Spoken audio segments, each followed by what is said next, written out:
If not, you'll have to like replat it and put it in separate lots. But that's part of the process.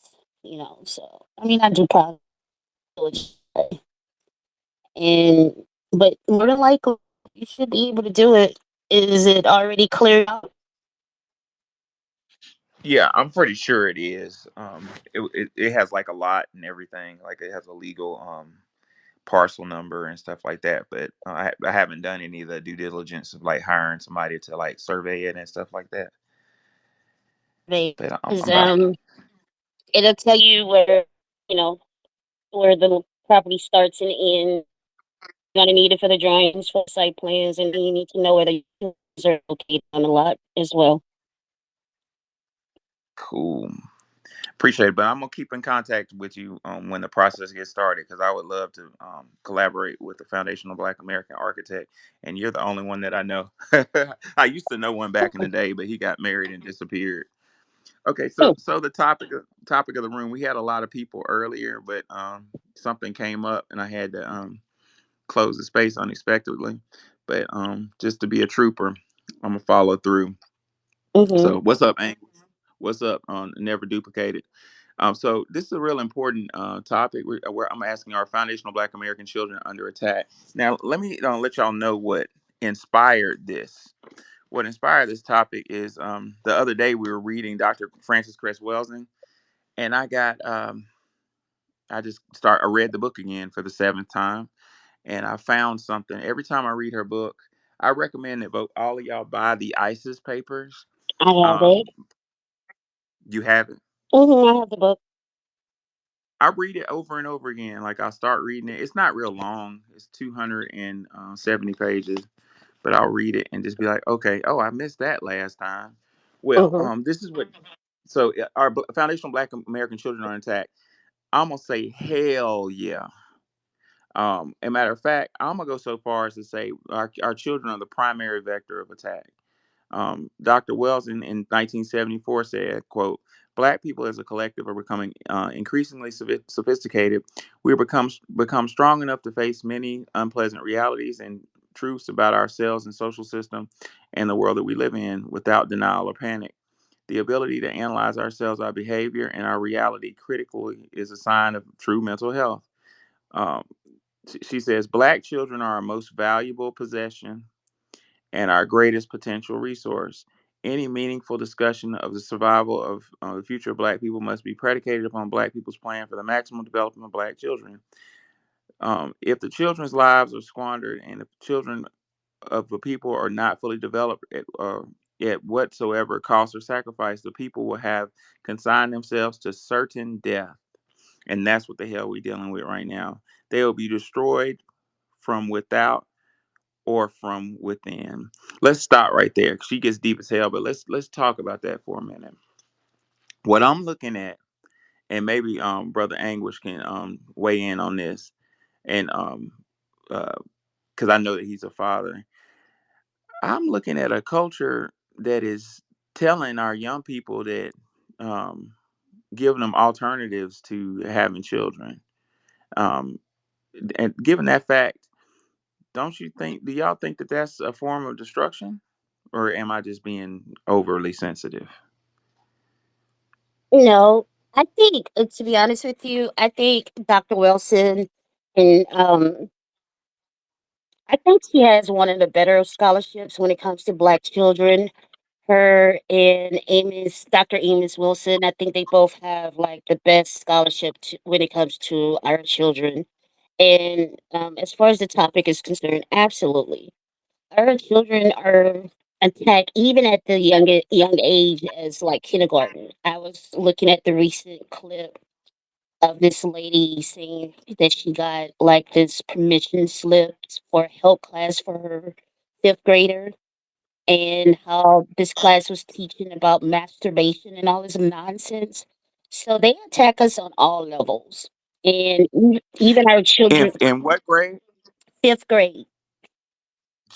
I actually Jeez. reposted it. I'm like, that's demonic. Like, why are you trying to sexualize our children? And even like if you look at the numbers, I mean, many reports shows how our little boys are like attacked the most. They are the ones that are being suspended, put in detention, sent to reform schools. And so they don't see us as human or any kind of compassion for us. And they start at a very young age. So are our children being attacked? Absolutely. I definitely would say that because it's evidence, it's reported. And, as a parent, I guess you have to make the choice of whether to homeschool or to send your children into the system. And, we just have to be mindful and know how to pick up on the little subtle, you know, attacks because a lot of it is more like psychological and strategic. And if you don't know how to pick up on the little nuances, yeah, and then you'll see it reflected back in how your child reacts. So sometimes you just have to play closely attention, especially in the education system, of what they're doing with our children and how they're being attacked. Right, right, right. I'm glad you mentioned. You said that they were teaching certain inappropriate things in fifth grade. Well, a study was done a couple years ago that showed at the college I used to teach at. One of the social science professors was did a study to find out what was behind all the porn. Because if you think about it, I think all of us in here are old enough. I'm a '80s baby. We can remember that you used to have to go sneak and like pay money to buy magazines and stuff like that. You know what I'm saying? It was money. You had to spend money to get it. But now, what's all this free about? Well, this professor posited that the free is about trying to basically population control because um, young men have an alternative, whereas we had to like get some courage or get with another dude to say, "Hey, man, how do I talk to girls? What do I need to do?" It was like I remember it was a really drawn out thing to try to get, to be intimate with a female. Now little boys are just like, "Hey, here goes a device. Go get on this web on this." And the professor concluded that that was very dangerous because number one, it desocializes the young man. He doesn't know how to express themselves socially. And number two, children are not being created. You know what I'm saying? So it almost feels like we're looking at this master plan to lower the population. Like if you were to just take every little element that you think lowers the population and put it all in one diagram, they all fit together like a puzzle. It's like a multifaceted plan to lower a population. What are your thoughts on that, Anguish? Well, I was definitely. I thought when you were speaking earlier, you was calling on me to answer a question or a statement you was address the statement you was making about the ISIS papers, and the ISIS papers covers a lot. When it was going into the portion about children and everything. Actually, I was going to mention Amos Wilson, which was crazy. Because I have his book. It's called the Developmental Psychology of the Black Child. And I remember in that book, it was talking about like the different phases, from birth, and even discussing about the first 2 years.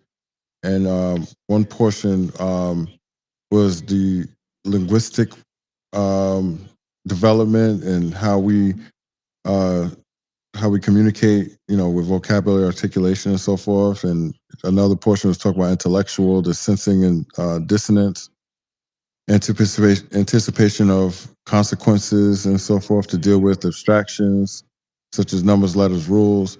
There was the executive, which is planning and carrying out multi-step activities, and attentional, which is maintaining attention to proximal tasks while simultaneously monitoring peripheral events. And it was speaking about like how education and everything influences and how it's not rated. Hold on, let me use this TV. How they gauge these different areas differently, and how they're also not addressed. How they're disproportionately addressed, and how they're viewed and rated for white people versus black children. there was another portion that was and I have like a bookmark on this. And it was the systemic subordination of Negroes to white people, and the American social system has a def, definite effect upon the developmental of the Negro personality. The evaluations of color and other physical traits made by Negroes themselves on their own group influence the development of personality. And then there was a social class position and occupational status in the Negro society that has effects upon Negro personality formation. And even though, like, I feel like Francis West Francis West Crust. Gosh, I'm over getting tongue tied. Yeah, correct. Cresswell. It is a tongue tire. Yeah, Cresswell thing. yeah, Francis Cress Welsing. Um, she, the book, like you said, was only 200 pages, so it's like you can't really cover, versus Amos' book, which is like over. It's approximately like 200 pages directly on one particular topic. Um, Yes. yeah, like you can't. She did a great job, like doing an overview, in my opinion. Give you stuff to dig deeper on. Whereas you have other people that elaborated more further on the subject.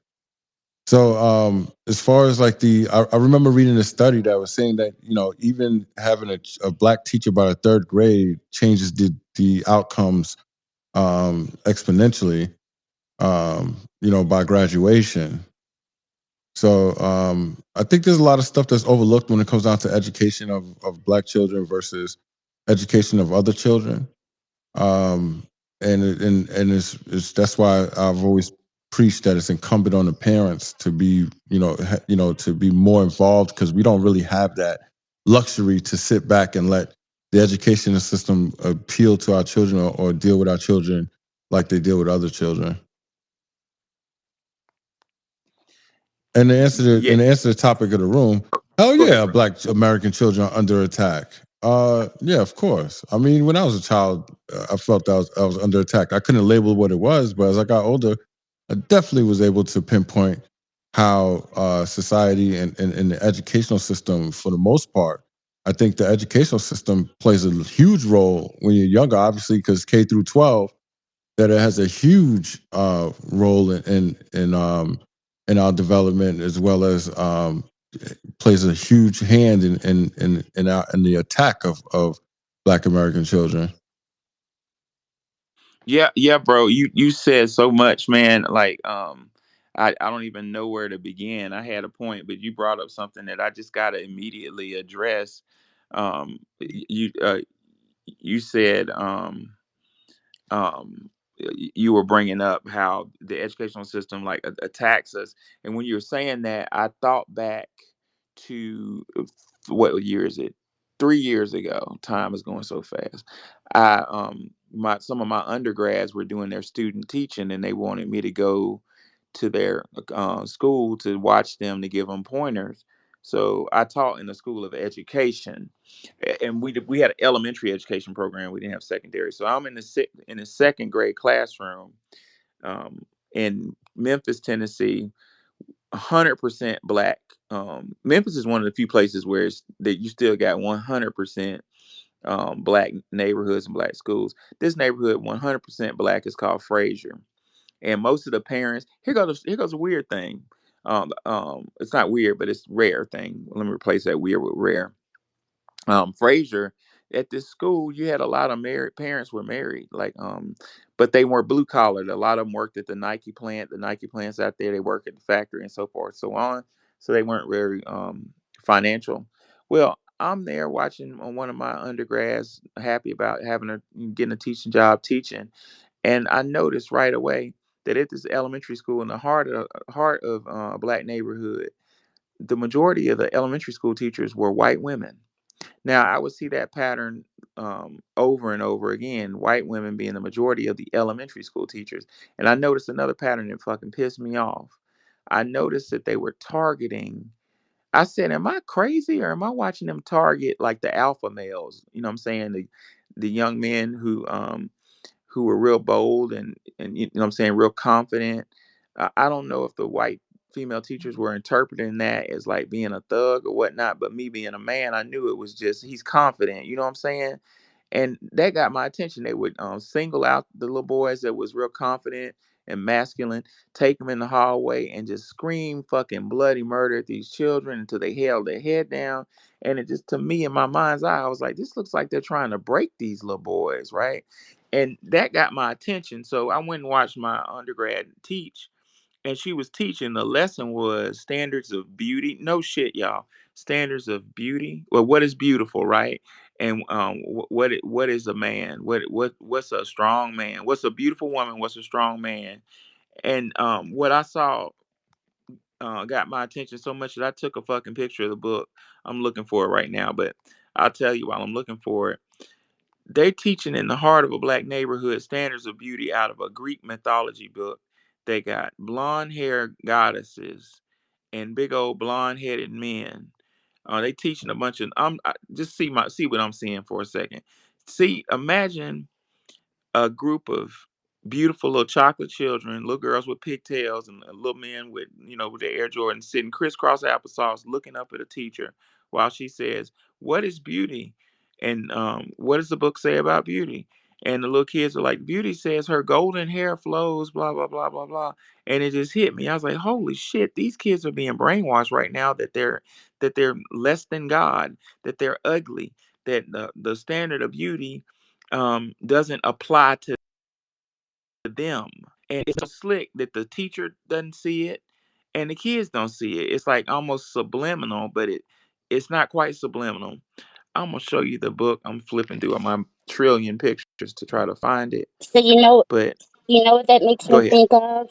Teach for America, because a lot of those teachers are placed in urban schools, and so there was a huge complaint. This was like some years back, but a lot of parents were complaining about these white teachers, mostly liberal, coming into, these black schools are, predominantly black areas, and their sentiments towards black students. And the large complaint was that they don't have a connection. They're not teaching them like all the values that would help them be successful adults or to matriculate to, like, a college. And so it was a huge thing with Teach for America. This was some years back, but I don't know the stance of them right now. But it's hard to put a teacher, I'm not going to say hard, but it's like it really goes against our like principles when you have somebody that's like what you're about to post, showing the beauty standards of white Caucasian. And it's like, even down to when they teach about like slavery, it's like they don't start from the beginning. Immediately they want to start when we were locked in chains. That's problematic for me. It's like, no, our history doesn't just start right there. And so it's a planned attack, if you ask me. It's a way to Yes. kind of, just continue this psychological warfare against our children. And unfortunately, for a lot of parents, they're starting to see the writings on the wall, and so that's why you're having so many parents that are pulling their kids out of schools because, yeah, that shit, it's not helpful. And then what makes it even worse? I mean, look at the system. At what is it, third grade, second grade, where they start counting the number of male students in schools to determine how many prisons to build? That's a Yes. Yeah. psychological war there against our children. So yeah, I just Yes. wanted to add Yes. that in. No, thank you, Quan, and that was so relevant and right on time. What Quan said is so true. They use the third grade benchmark test scores to decide how many prisons, mind you, fucking private prisons. Hold on, let's stop for a second. Why in the fuck does a private prison exist? That's like a conflict of interest. Like, but anyway, the third grade test scores are used to justify funds going to prison. So if half, let's say it's 4,000 third graders, I'm just making up a number, in Memphis, Tennessee. If 2,000 fail the benchmark test of third grade, they get money for 2,000 new slots in prison because the logic is, since they can't do their homework, they can't do their work, they're going to get in trouble. My argument is they were planning on using these kids anyway because private corporations make all kinds of shit in jail, including but not limited to Victoria's Secret underwear. Fucking McDonald's is made in prison for free. Military uniforms and the ammunition belts made in prison for free. Fucking IBM made in prison for free. Um, Sarah Lee, what the fuck is Sarah Lee making in prison? But all these corporations, were they making like goddamn donuts and like snack cakes in prison? But the prisoners are being used under the 13th Amendment as free labor, and it's perfectly legal. Like people, man, I tell this to my students all the time, and we don't understand the country we live in. Like this, everything that's wrong is in your face. It's nothing is hidden. It's almost like hidden in plain sight or something, which is real strange to me.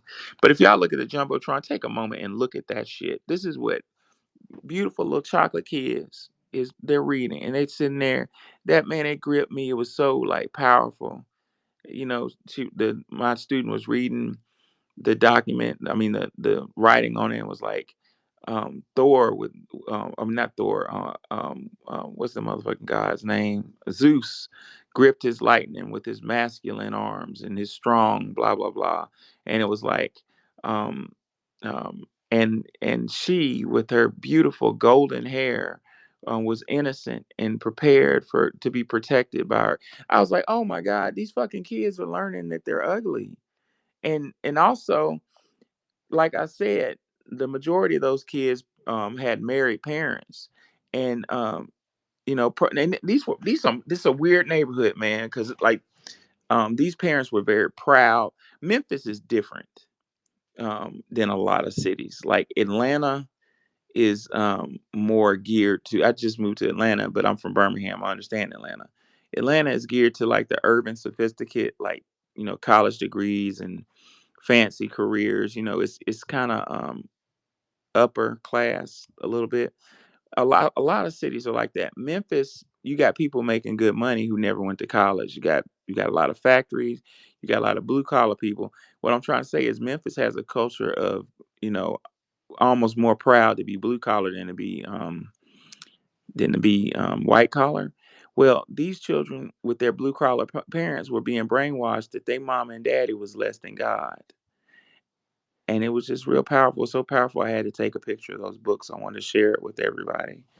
Um, Dr. Wilson also said um, they children will be destroyed from without or from within by the attack of their own children against them. They may be destroyed by both. Black people are now being attacked in the streets from within by our own youth, as well as being attacked from without by the collective oppressor. It's a cycle, y'all. When we raise these kids up, um, and lie to them, like I'm a millennial, and the baby boomers. Me and Anguish just talked about this before. The baby boomers told us to go to school and get a good job, right? And when I went to college on full scholarship, didn't pay for shit. But when I got out of college with my degree with honors, marching through the streets, didn't nobody gave a fuck. Like I went into a deep depression. Like I was so surprised. And everybody was like, go to school, go to school, go back. So I went back to law school and got way in debt. You know what I'm saying? And I had my mom and other people tell me, don't worry about that. That's good debt. Well, what I'm trying to say is we were lied to. But as bad as we was lied to, um, it's exponentially worse for Gen Z and Gen Alpha. And what we're seeing with Gen Z is as whereas the system could I'm not going to speak for Anguish, but I'm sure you'll agree, brother, they kind of tricked us because I feel tricked like a motherfucker, man. But where they could trick us, let me tell you something, because I serve Gen Z. You can't trick Gen Z. Gen Z is fully aware that there's no future out there for them. They don't give a fuck about college. I've been pushing my kids into the military, into public service, because they already know college is a scam. And how that fits into what Dr. Wilson just said. She said the children are coming back to get you. Yes. When you don't provide shit for your children and you put them out there in them streets, They're not going to go to the white neighborhoods to rob, because they know if you go to white neighborhoods, you're gonna get gunned down, you're gonna get locked up. They coming right back to your black ass to rob your shit, and that's exactly what I saw in Memphis, because the kids trusted me, and these kids are crafty as fuck. Them kids showed me how they take a goddamn thumb drive, um, and put that shit in the laptop. Go to what's that shit called, TikTok, and download a virus on that motherfucker. Then you take a little piece of spark plug shell and you crack the top of the sunroof of a Infinity or a Nissan of your choice. And you climb in the sunroof, because the sunroof don't trip the car alarm, and you stick that thumb drive in the thumb drive section, the USB of the car. The thumb drive gives the car a virus and starts that motherfucker. And whose cars were they stealing? You guessed it. The black teachers, the black doctors, the black dentists. They were robbing these people who lied to them. They were robbing the parents and grandparents who did not promise them a future, did not do the work to promise them a future. Their logic is, you didn't promise me a future, so I'm fucking taking what you got. And that's exactly what Francis Cress Welsing said. Anguish, talk to me. Yeah, when you when you started talking about the potential outcomes in building, build prison or jail capacities based on like the performance of a child, it reminded me of something called the Matthew effect. Are you familiar with that? The Matthew effect? Anybody here familiar with the Matthew effect? Okay, well, the Matthew effect is this downward is a downward. Oh, I was on mute. I was on mute, bro. I was saying I never heard it. Educate me. Okay, awesome, man. I love it. I love it. I love it. Yeah, the Matthew effect is it will show you, like, if you look up if you just type in Matthew effect and you go into images, or you go into the descriptive portion. You can look at the websites, and eventually you'll come across how they determine how the child is going to later perform in life. Like it's a tool that they use. Well, they have used. I'm not sure how prevalent it's used now, but this was taught to me by a teacher, and it it it, it basically would say that the upward spiral is that, number one, you enjoy reading. Two, you get a lot of practice. Three, it develops automatically. Four, as you keep going up, it says read becomes pleasant activity. Five is excellent vocabulary growth. Six is good attitude towards school. Seven is motivation to read. A downward spiral is there's no enjoyment in reading, doesn't get enough practice, doesn't develop automatically. That leads into reading becomes unpleasant. That leads into poor vocabulary growth. Then six, it says it goes into poor attitude towards school. And then seven, it says affects the motivation to read. Now, why this is relevant is when they see students in their performance, their literacy rates, they actually, have used this to determine how many would likely end up in jail or in prison. And they've used this, especially in local counties, jails and stuff, to determine. At some point, I know here in Georgia they have, because this was actually told to me, and then I looked it up and I found it somewhere, and I have that PDF.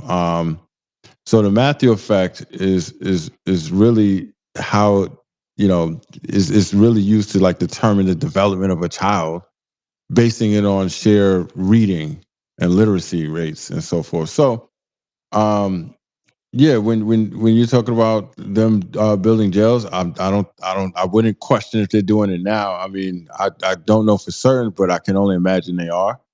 Um, because what the interesting thing about it is that when you don't develop, develop in comprehend reading and comprehension, then they say that your communication takes a very strong hit. It's detrimental to your development and communication. And what then happens is you're limited typically around people who communicate just like you, or within the same range that you communicate. So what does that mean? Like, Facts. people on the streets, and if you can't, it's very prevalent that people that are on the streets and stuff, and people that are not doing as well in life as you would consider, um, when you think about like whatever your idea of success is and whatever your idea of failure is, You will find that most people who are deprived and disenfranchised and so forth have that element. It's probable that they have the element of not having that particular trait, or no, I'm not going to call it trait, but that that advantage of being able to comprehend and communicate effectively. And then in other spaces, of course, elevated spaces as we would consider, like places where people are more prosperous or people are in an advantage, financially, to where they could do more. You'll see that they have a higher comprehension and reading level. And so it just shows like how detrimental education could be when they fail the child.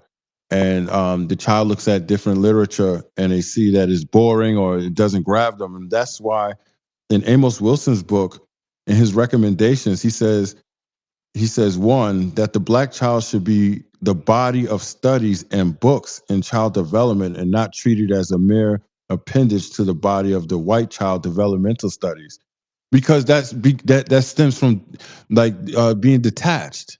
That's why they say math Right. and history, like even math. Like I didn't even think math. I'm like, how is math racist? You know what I'm saying? How can math be racist?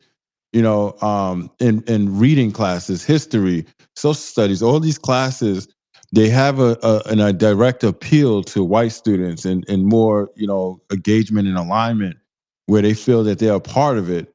Whereas for the black child, there is a disengagement, and sometimes it could just be very well the teacher that's teaching it doesn't meet the profile. So the child also aligns with, oh, this is not for black, for people who look like me or sound like me or move like me and so forth, or fit the culture. He also says that in number 4, I'm just going to skip. Well, I don't want to read all of them, but number 4, it says that the black parent, through reading and conversation, observation, imagination, etc., learns in depth that the rules of the white defined game in which her child will one day play and lay the foundation for the learning of those rules early in the child's life. This means training the child for flexibility, not for being white. The child can be taught to deal cognitively and socially with the whites without losing respect and love for himself and his racial group. And that's what really kind of happens in a lot of environments, especially. I feel it doesn't just happen in high school. I think that it also happens in college. Yes. Like, yo, that's the craziest part, because people think that once you graduate high school that your brain and everything stops developing and that things cannot influence you to or shape you anymore, but it does, in continuing education. And there's other points here and stuff. I don't want to bore anyone, but No, it's interesting shit. It's good. I'm gonna respond to it, but yeah, what you were saying is called my master's. I went to get a master's after me and my girlfriend at the time, my wife now, we moved to Memphis because that's where she got accepted to medical school at UT, and and I could not find a job. My name on paper looks like a white name, but I had just finished law school, and none of them firms. My resume was off the chain. I had experience, and I got 22 interviews, and nobody would hire me. But the reason why I went through that long diatribe to say is I went to go back to school to get a degree in master's in education. That shit was so ridiculous that I ended up finishing in educational psychology. But it was God's will, because I learned in the at University of Memphis School of Ed Psych, graduate school of Ed Psych. I learned that we were under attack. I didn't even fucking know it. But what you were talking about, bro, is well documented. It's called self-efficacy. And what I forgot how you put it earlier, but it was so true. You do what you can. You believe what you can do based on the number one, what your parents do. So if your mom and dad is a surgeon, you ain't gonna have a fucking problem get becoming, because you know right away that your mama did it, I can do it. But it's not just mama and daddy. It's like you said earlier, the group of people around you. So I've seen some of the most brilliant fucking kids ever uh, brought forth into the planet Earth. Um, but the environment, what was the environment? Blue collar, right? My daddy got a sleeve of tattoos, and he worked at the Nike factory, and And that's okay. That's all I want to do. Well, look, young man, you can be a rocket scientist or something. We ain't never, I mean, teachers getting together saying, we ain't never seen no shit like this. And he says, no, no, no, no, no. College ain't for me. My daddy works at that Budweiser factory. And my daddy got a sleeve full of tattoos. And my daddy fries fish every Friday. That's what I want. I want me a pretty little brown girl. I'm gonna make some babies. I'm gonna work at a Nike factory, and I'm gonna fry fish every Friday, just like daddy. So the system takes advantage of that and keeps our kids from being exposed to having a mastery experience with self efficacy to believe that they can do. Now, what am I talking about? What are they taking out of black schools all across the fucking country? Um, Music, theater, art.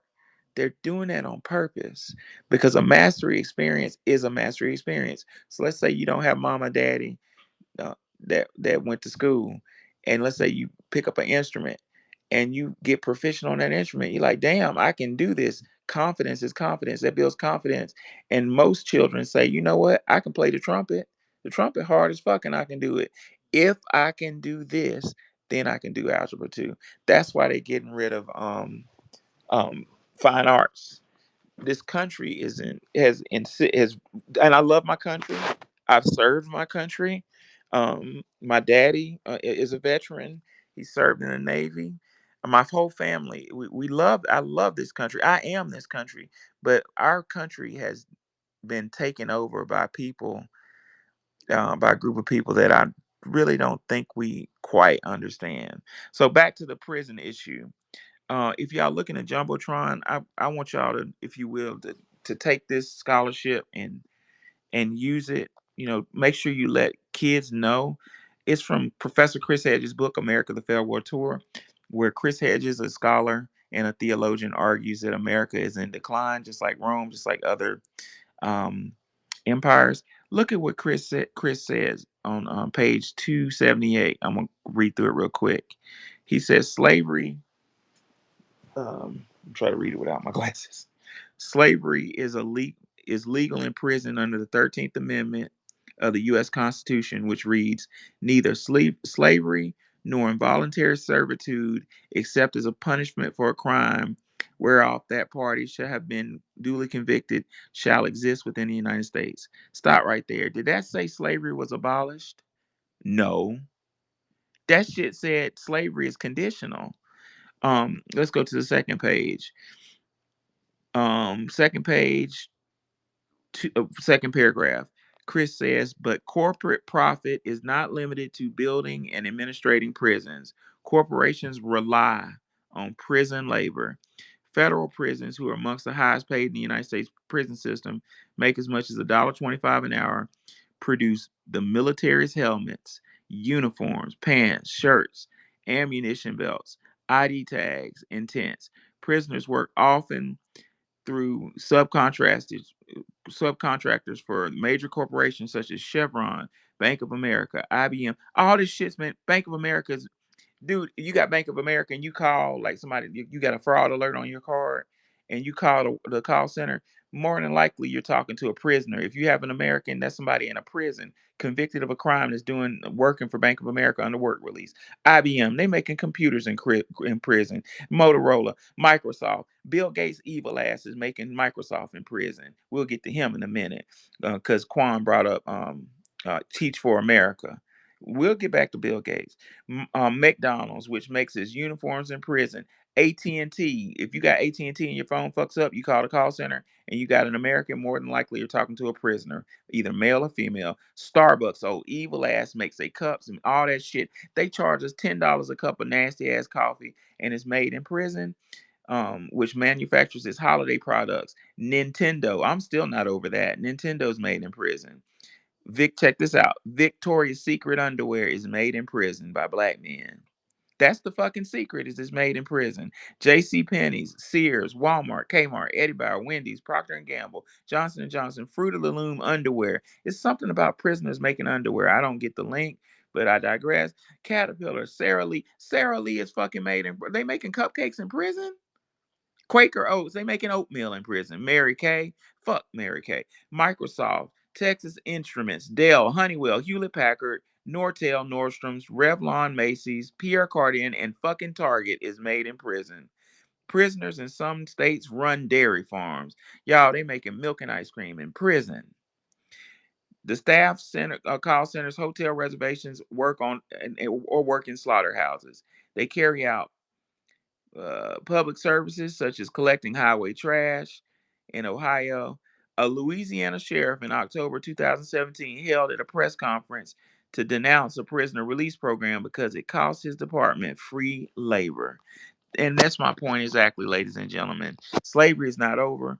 They're using our kids as the slave class now, and the justification is a bogus ass crime under the 13th Amendment. Are foundational black American children under attack? Fuck yes. Because if they're not killing our kids, they're giving them a bogus ass fucking charge so they can make Victoria's Secret underwear in prison. Yep. So that school to prison pipeline is very real, and a lot of people try to like debunk it and said, "Oh, you guys are just playing yourselves as victims, and it doesn't exist." And I'm like, "No, there's actually reports out there." I mean, again, as we discussed earlier, that they start at elementary school. Third grade is elementary school. Yep. And they're not counting white kids. They're counting the so-called black and brown kids. That's who they are using as numbers or as statistics for how much can we build, as far as prisons are concerned. And, it's to be expected. I mean, but I look at Angola, right? That is a fucking slave plantation. They Yes. still ride around on horses and guns like they are overseers. Like, I don't know if you guys, I've been to Angola because I went to visit, somebody that was there or whatever. And you don't think that you were back in the 1800s, okay? It's real. And just the amount they get paid, I mean, a dollar a day. And these corporations are making billions of dollars off of free labor, slave labor. That shit is bananas to me. It really is. And, there's a lot of celebrities, there's a lot of government officials, a lot of corporations that benefit from this, free labor. And all those companies you were listed, I didn't realize it was those particular companies, and I kind of shop with some of them, so I'm kind of probably going to have to fall back. Because, I love some Tarjay. I'm going to have to fall back. Yeah, I used to love Starbucks, and I knew something wasn't right about I got a spirit of discernment, and my spirit just wasn't right about that. It wasn't right, and I knew it was something. That's what it is. Let's look at some scholarship to support the topic. Our foundational Black American children on attack. Let's look at what Dr. Francis Cress Welsing said. Check this shit out. Dr. Welsing said, "Quote." In a social system designed to achieve white domination, the experience of that system molds white children so that they may function in the role of the oppressors or the functional superiors, parens, because that is what white supremacy is supposed to mean. The whites will function in a superior way as compared to non whites. Quote, through structured superior functioning, whites will be able to oppress others. The same social system will simultaneously will mold all children classified as non-white or other to play the role of functional inferiors or the oppressed. This is why a white racist social system is completely incapable of providing total equality of opportunity to blacks. Such a system must, for its maintenance, produce differential levels of functioning for whites and non-whites. If, for example, a parent equality is granted in the area of education, it is denied in family background. Ooh, shit. Hold on, that's too much. Hold on, that's too much. Hold on, let's rewind because that I just noticed that's hotter than a motherfucker what she just said. But let's rewind. So basically, Welsing in the beginning, Welsing said the educational system teaches white children that they may function in the role of oppressors. Let me tell y'all, as a licensed history educator, how that shit works. All right. So the system will say, no, we don't. Everybody uses the same book, right? That's usually how they say it too. But when you open that fucking history book, what are you looking at? When you look at George Washington, you're looking at a white man on a horse with, with stars on his shoulder, a general. Salute him, sir. Yes, sir. Right? You're looking at a leader. On that same page, what are the unnamed black people doing on that page? Anybody want to answer that? Watering his horse. Children are learning right away in the same classroom that white men sit on horses and lead, pull out bayonets and charge. They're brave, they're tactical, they're smart, they have a clipboard, and the black ones take orders. This shit is slick, y'all. Francis, Dr. Wells, I feel like I know her. Dr. Wilson said a moment ago, I read, if, for example, apparent equality is granted in the area of education, it's denied in family background. That almost makes me want to start crying a little bit. That really hits my soul, man. And I'm not really an emotional type of dude, but I can't tell you how many brothers I've seen sacrifice family to try to get their education, especially our sisters. We see it more with our sisters than our brothers, just trying to, fight their way out the ghetto so they get through law school, they get through graduate school. Kevin Samuel used to make fun of it and say I got a PhD, but that's real. You know what I'm saying? Like, um, we're trying to fight. We're trying to make ourselves something, and we end up in many cases sacrificing family for our fucking careers because we're so behind. But she identified that in 1974. It's very it's painful. We're almost asked to pick either pick a family and live and struggle, or pick a career, and our sisters get timed out with the biological clock thing. But now, do y'all know that fucking most black men age range, I'm gonna fuck the age range up, what is it, 25 to 40, are single and unmarried, don't have any kids. um we did a study in Memphis that showed that in the black community, black women are not having sex with black men. I mean, they are. I'm not insinuating that they're having sex with other groups, but what I am saying with evidence is the study showed that black women are having sex generally with the same guy. It's like a very small percentage of black men who are getting all the sex, and a lot of black men are undersexed, which is real strange. They're all looking for the same dude. And a study apparently Memphis mirrored the national average with respect to the black community.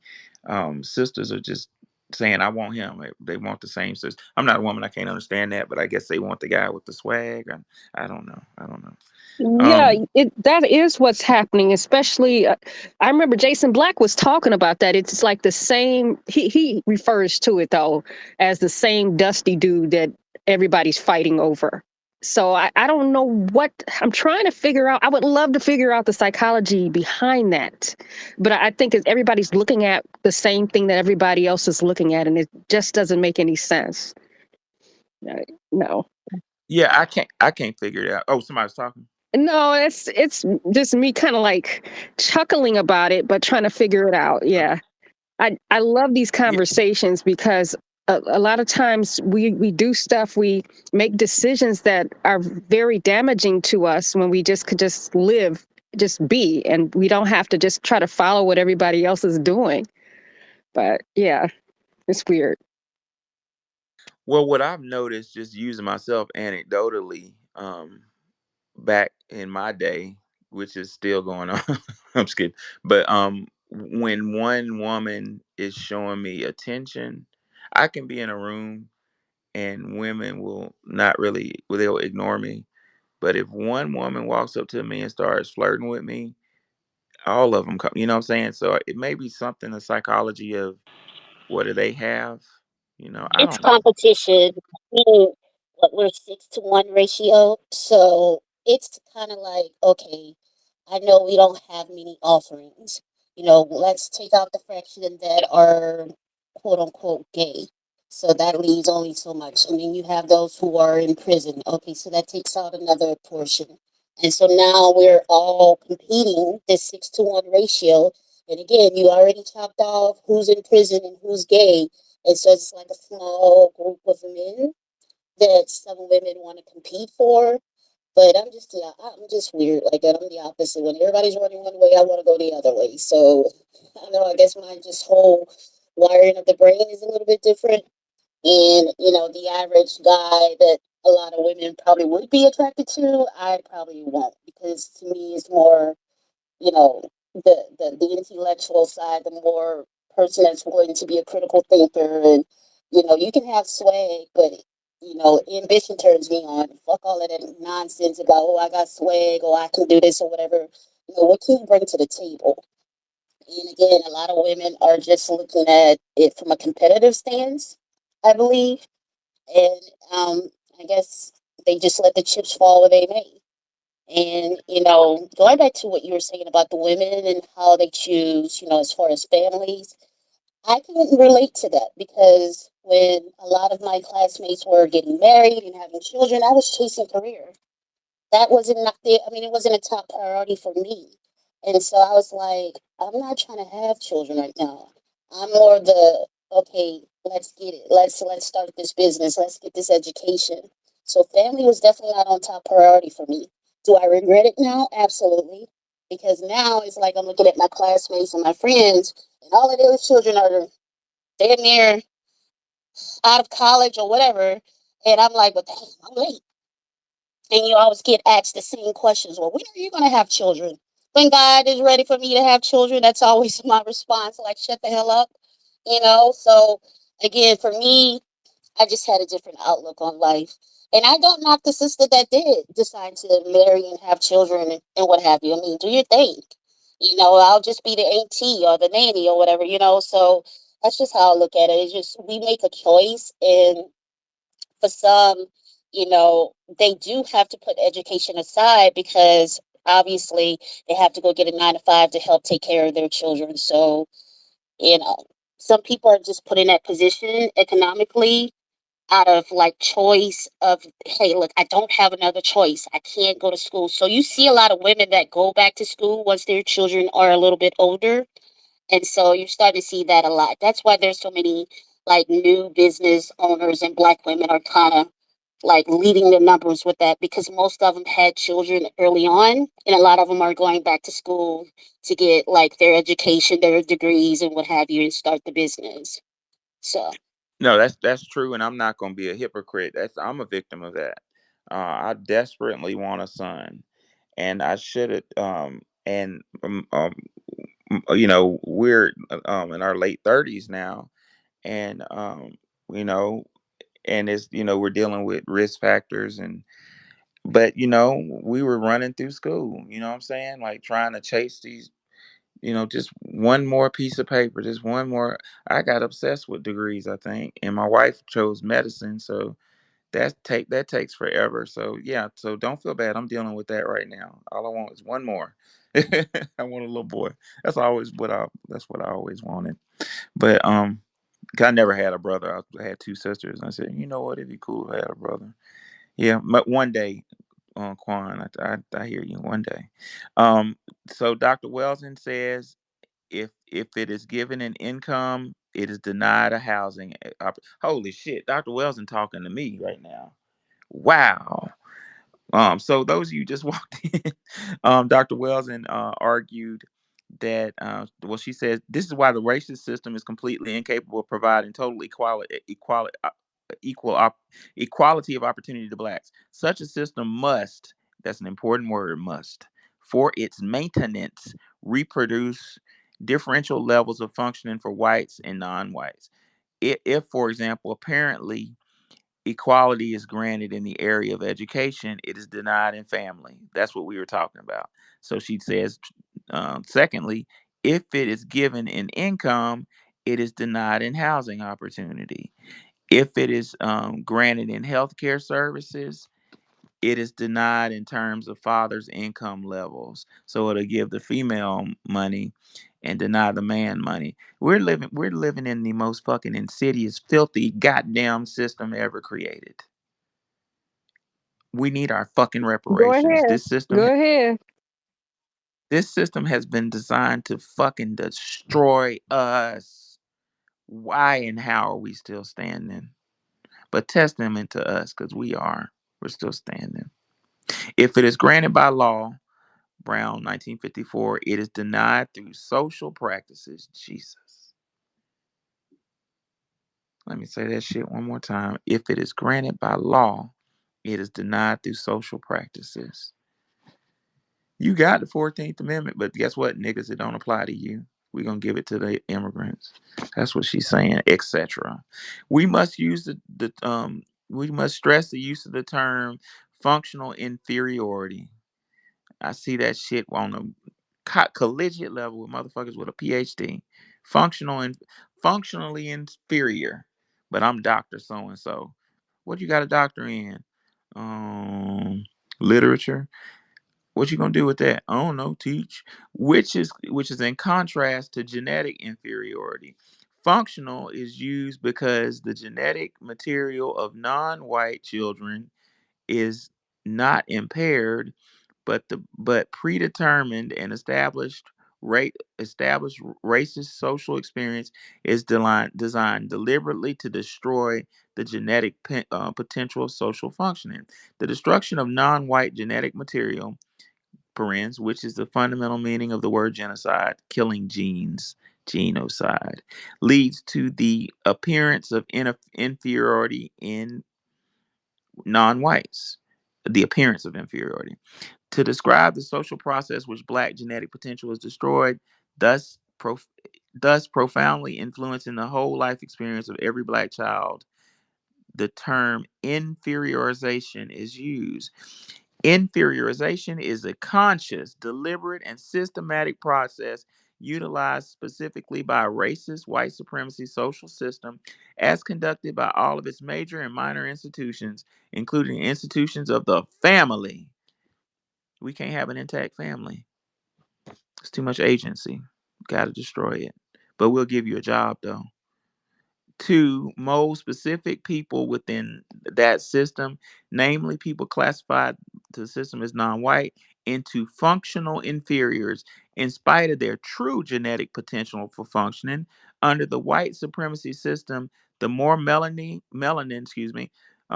pigmentation present in the skin, and thus the darker the individual, the greater the inferiorization pressure imposed by the racist system. Thus, amongst all Ooh, non-white people, sorry. then she just Sorry. Go ahead. Go ahead. I'm sorry. yeah, no, no, no. Let's stop right there because that's true. Because I'm light bright and I've been my little baby sister's chocolate. We have the same daddy. We just that's how our that's how our genes go. And I'm not as smart as neither one of my sisters, but people walk up to me like I got the answers and ignore them. So she knows what the fuck she's talking about.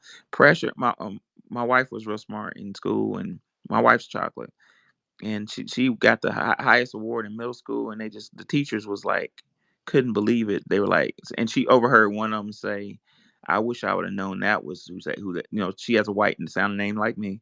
And she overheard one of her teachers say, "I wish I would have known that's who they were talking about because I would have fixed that." What? She's hell yeah, oh yeah, my wife is like a genius, and she went to a middle school in Alabama in a real racist area. But my wife is we're opposite. She's real quiet. I'm animated, Her own but spaces. Can you please bring her in here one day? Oh We my we, we want to God. meet her. no, We want to meet her. she's an He introvert. doesn't Never gonna play have. Plus, that. she work. I'm an introvert She too. work. Everybody who knows me I'm knows an I'm an introvert. introvert. I'm Yeah. an introvert, but it doesn't matter. That's why She me would and like Wani get you. along super well because we're both like we both get turned off by similar things. But okay, if you can try to get her to come in here and just sit in the audience, maybe she'll come up one day. But maybe it's just a thought. I'll try. Try it one day because she be on call at night. That's why I'm in Atlanta. She got a big job at the hospital and whatnot. I was And I was gonna what I was was gonna add that my grandmother got the valedictorian award at her school, and they said, "Oh, we're not going to have that this year." That was Wow. what they did. That's what they did to my poor grandmother. She was very smart Gee, too. She was a genius as well. that's exactly what happened to Lane. Like she was like quiet, and they got the scores together and just crunched the numbers. She slipped through the cracks because she was quiet, and they called her name, and she was like, "Me." Oh, and I'm leaving things out. I think that they called her name, and they ended up giving it to a white girl who had a lesser GPA than her, and her mom went ape shit and complained, and an assistant principal brought my wife the award at church the next week or some shit. I'm gonna have to get her to tell it, but it's ridiculous. But reason why I brought that up is she overheard a fucking teacher. All her teachers were white women. You do again, Yep. and The one the and she white overheard. female teacher is one of the dangerous people to be Oh, around. God. They hate black Mm-mm. boys. They White just keep female raising, teachers. they keep raising racist after racist after racist. Yep, That's who's raising all these racists. yep. That's what they go ahead. The white female, they were worse than the white male slave owner. The white female slave owner they were worse. Well, they had other Yeah, components. They were jealous because the husband was humping on all the property. that's not funny, Wanda, but that's funny. She But said humping on all the property. Oh my god, that's terrible. I'm a firm believer in the whole notion that, mothers are the first teachers. So walk with me. So if, mothers are the first teachers and children are being taught racism, who are the biggest proponents of teaching racism? Wouldn't it be the mothers, those white racist mothers that are, filling their kids with all of this anti-hate, and because it starts young. I've seen it, just me growing up in the South. I've seen it as well. You got little first and kindergartners and third graders are calling you. They'll call you a nigga in a quick second, you know. And again, I'm a firm believer that the first teachers are mothers, so it starts with them first. And I know they like to throw it on the white males, but again, they're getting it first from their I think mothers. it's equal, really. I mean, I don't Mhm. think they sit them down and say, "Hey, white people, you're better than black people." I think they just, from what I can tell, is they just talk very dirty about us in the house, and the kids hear it, and then they come to school and they say the same things.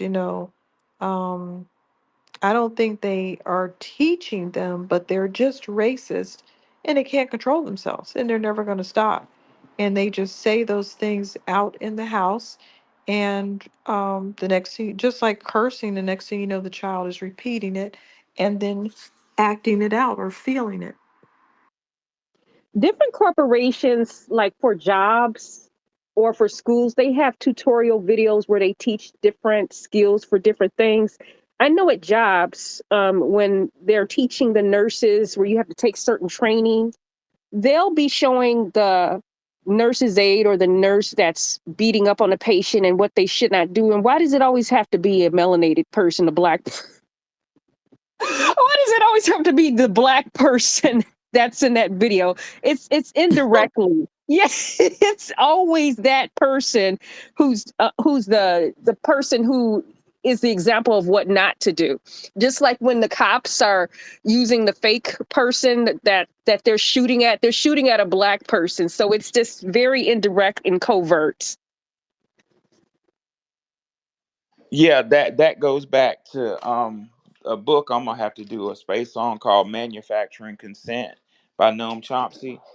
Chomsky, that's a manufactured consent. They're manufacturing the ideology that everything bad that's done is done by us, and everything that's good and innocent is done by them. It's that what Dr. Weldon said. She said the system of white supremacy is based on a chessboard, and the white pieces tactic is offense defense. Let me throw a rock and then have my hands and look innocent. What do you mean? I didn't throw a rock. I didn't do that. And our position is defense offense. Just protect your head and wait to get your lick back. Um, Wilson says, duh, duh, duh, duh, duh.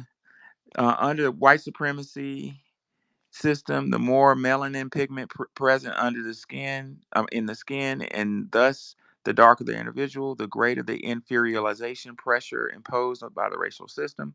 Thus, amongst all white people, blacks are most victimized by this process. Particularly, darker black people receive extreme victimization, even amongst black people themselves. That's so true because back in my days when I used to hang out with a certain group of people.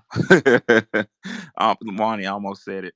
Um, I was like the lightest dude, and when the cops would pull, yeah, I almost said it. That might not have been a good idea. You never know who's listening about it. But I would be the light skinned dude, and the cops would always ask me like, "Is everything cool?" Like, why the fuck you talking to me? I'm not driving. Um, even amongst this even amongst black people themselves, this skin coloration code established by the global white collective, like other methods of black subjugation, is essential to white genetic survival.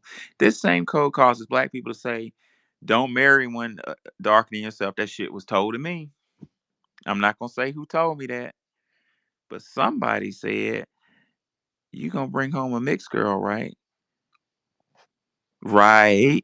You know what? Someone told me that I've had a few black people tell me that their grandmother and would tell them to only have kids with very light skin or white women. And you would see where some of their sons would only have like they would have like five sons and only one of them would have kids with a fully black woman. It's very disturbing to watch. Yeah, it's a trophy thing. Like to me, the women in my family, light skin, green eyes, and curly hair and shit. So in college, light skinned girls be looking like my cousins and shit. And I'm not into incest. I think chocolate women are sexier. That's just me. But there were people in my family that did say that shit, and there also were people in my family when babies were born would say, "Check the ears. You can tell how dark they're gonna be by looking at the ears." Yeah, It's but that is insanity. true though. It is true. That does show how dark they're going to be for a lot of babies, but that doesn't mean that you have to, you know, treat them any different. But it's some weird stuff going on with color. I'm actually the darkest person in most of my family. There's a couple dark people in my father's family, but I'm like the darkest person. And a lot of times people just didn't even think that I belonged to my family because I turned out dark. So it's weird. Yeah. Wow. Now, let me say another thing. It's not just us, because I know we like to beat each other up, but I used to mentor Southeast Asian girls, and when one of their older sisters would have a baby, they would check the baby to see if it had those blue spots that Mongolian children have or Asian children have, and because they had some of their children by uh, people of African descent, we'll say, because they were dating foreign black guys or foreigners. Um, they were looking at different things to see if the baby still had Asian characteristics. And white people do the same things. They look to see if the child's hair is blonde and, how thin it is, the color of their eyes. Yeah, and a lot of people do that colorism. Well, there was actually a Puerto Rican woman who I was talking to. She had her baby about 5 or 6 years ago, and she had him with a very dark black man, and I did look at his ears, and I'm not. I guess it's just something that we do. And I said, "Oh, he made. I think, yeah, I think this is what color." Because they were asking what color. I guess because I'm black and I'm the nurse, and they were asking what color he was going to be. And I said, "Well, I'm kind of like, What? yeah, yeah." And sometimes you just have to answer these questions, like like whatever, But yeah, and I was trying to tell her, but I looked on Facebook the other day, and that boy stayed very light for a long time. But I guess on his 6th birthday, he turned out real dark. Really? He Oh, is dark as I don't know what now. So I guess they not liking that. He's a that's beautiful. He funny. is a beautiful boy, and his skin with his skin looking dark like that, he looks even more handsome. So I hope he gets treated okay. But when they sleep with these black men and then have the nerve to ask a nurse, Mhm. because I don't work with newborn babies or anything like that anymore. I don't do that anymore. But they have the nerve to question the nurse, especially if the nurse is black. Like Have you it's delivered our fault a that they had virus? sex with a black man. That shit is funny. It's I, weird. And I then cannot believe it. little black boys, they always want to call another white nurse in the room, like, oh my God, like they're looking at his penis or something, because the baby boys' penises, I guess, are bigger. And then they're always calling everybody to come in and look at it. They are weird. Oh my God, They, is this normal? That's that's very what the weird. white nurses have done. I've seen it. I've seen it. And then one will come in, one after the other. Oh, I got to check him. And they'll be checking that person's baby. They are weird. They're obsessed with black penis. But this is true because when I was 20, I've my dumb ass flew off a motorcycle. Uh, it's actually a funny story. I had a friend. He passed. He died on a motorcycle actually a couple years ago.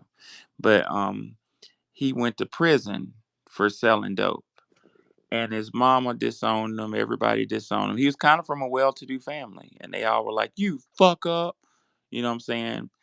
And I my grandmama got me a brand new fancy Acura to go to college because I went to college on full scholarship, and she gave me a check for my college money, and I went and bought a really badass sports car. I still got it, and I pulled up to see him when he got out of prison, and he was like, everybody calls me Big Al. He's like, Big Al, can I drive your act? And I was like, fuck yeah, here go the keys, motherfucker. And he started crying. I said, what the fuck's wrong with you? He said, man, he said, nobody trusts me. I'm a felon now. Nobody trusts me. I don't give a fuck about that. I said, just do me a favor. If you wreck that motherfucker, wreck it real good because I want a new one. So he took the car and disappeared for a couple hours while we were drinking beer and shit. And he came back in my act. And he said, Al, you trusted me. My mama don't even trust me. I'm going to trust you.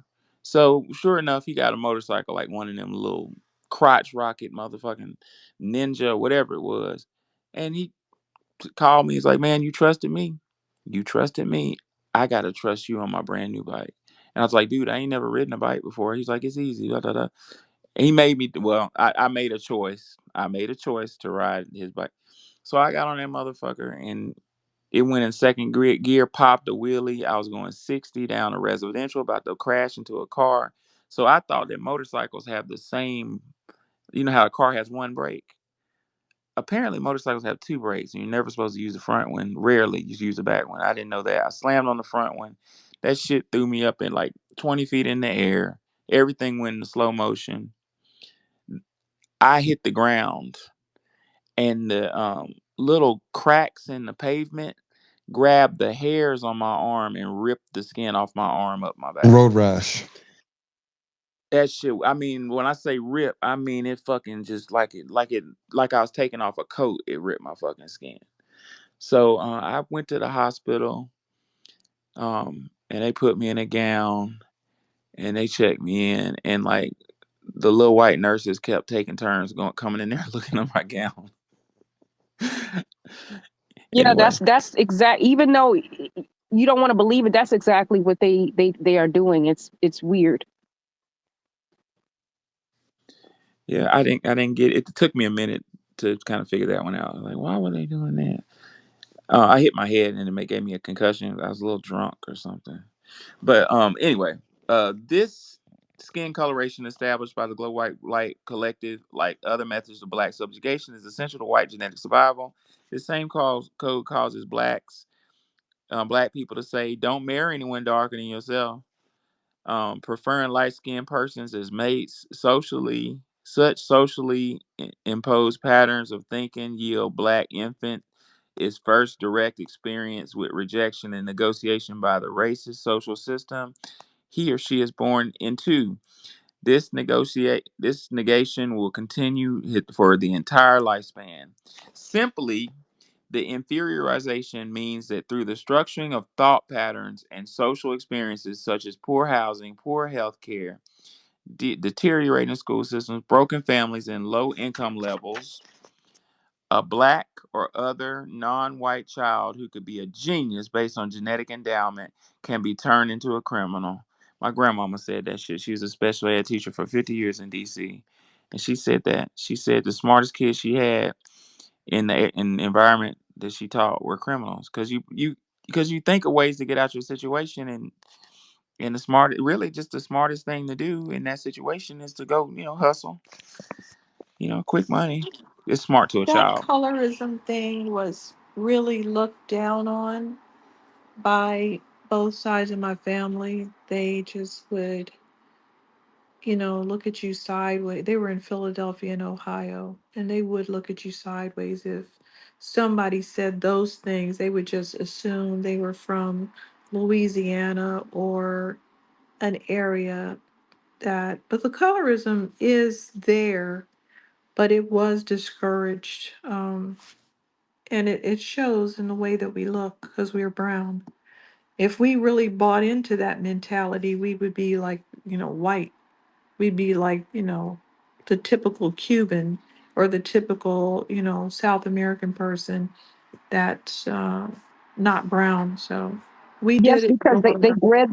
they bred themselves that way, right, Ronnie? Didn't they? Yes, they did. Yeah.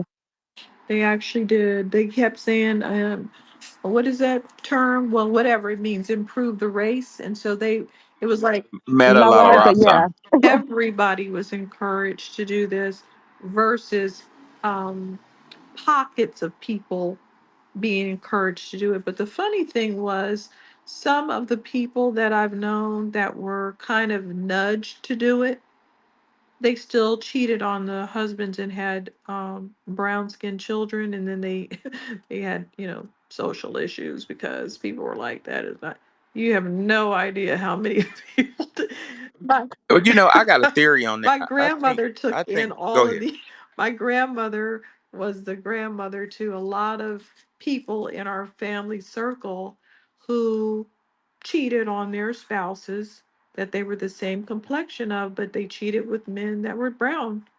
And they had children that didn't look like they should be from those two people. And every time someone did that, that child was raised by my grandmother. So I have a whole bunch of cousins that were raised by my grandmother just for that reason.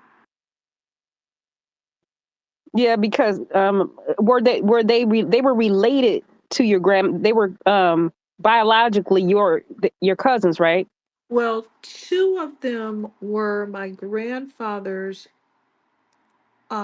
aunts, and they were married to men that were about their complexion, but they cheated with other men, and their children came out darker than expected. But the husbands never left. The husbands were like, okay, and they those children were just raised with us. So it was, our family tree is very awkward because we're like, wait a minute, this person isn't even my real cousin. It's my second or third cousin. So yeah, we found a lot out doing genealogy because my grandmother took in so many children and never said their actual relationship to us. I see your hand, Anguish. What you got? Yeah, what's interesting is that colorism, as conversation, that definitely in certain, like on my father's side, his father and the rest of his family, they practice that. Those are the ones that some of them are in California as well. Migrated from Louisiana and North Carolina, and they vote like whenever I did visit them and everything, they'd be like, "How's both of your parents light brown and you're dark brown?" And I remember that throughout childhood, like they used to ask that question and stuff. Luckily, I know they're both my parents because I have them both, on ancestry and my grandparents. But I definitely got my skin complexion from my grandmother because my grandfather on both sides and grandmother on my other side are very very light skinned, very very light. Um, but also that part that you read about, like choosing to be, choosing a darker skinned partner, that's what always has been my preference when I was gonna have when I was looking to have children and everything. I was like, in preferencing significant other and so forth, was I always chose a woman that was darker than me. um I actually love, I actually love myself so much that, everything about being black, even like the phenotype, I looked into. Not saying there's anything wrong with lighter skin and stuff. It was just more so, I felt like me representing how much I do love myself. I would want to be walking with a partner that either had the same complexion or darker.